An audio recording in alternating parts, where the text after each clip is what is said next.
Айла жок, августта коргоо министрине кирдим.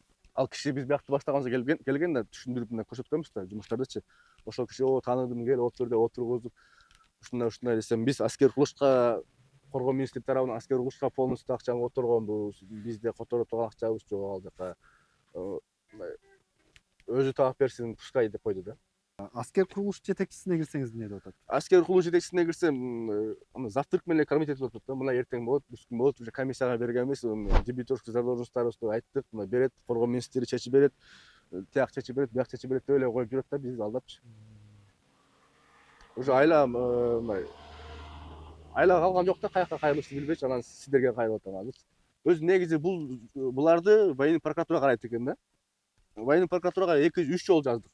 Жазсак алардан жооп келет. Биз аскер курулуш тарабынан эч кандай мыйзам бузуп көргөн жокпуз.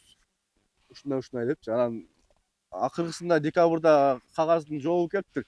Кайра бизге жазсаңыз, биз сиздердин немеңизге карабайбыз депчи, уже не рассмотрим деп коюптур. Жазганыңар бес топ өзүңөр аракет кылып бергиле. В гражданском порядке обращайтесь в суд деп жазып коюптур. Сотко кайрылайын десем деле, соттун эле госпошлинасы 5-600 миң сом чыгып кетип атат. 6 миллионуңузга жарандык тартипте кайрылсаңыз 600 миң сом төлөп туруп, анан төлөгөндөн кийин ишиңизди карайт да. Ошондой экен. Алынча акча Ал сизде. жок да, мен алча болсо мен аябай кыскарткандарга берип койбойт белем. Мына кичине болсо дагы телефонум тынчып жатмак.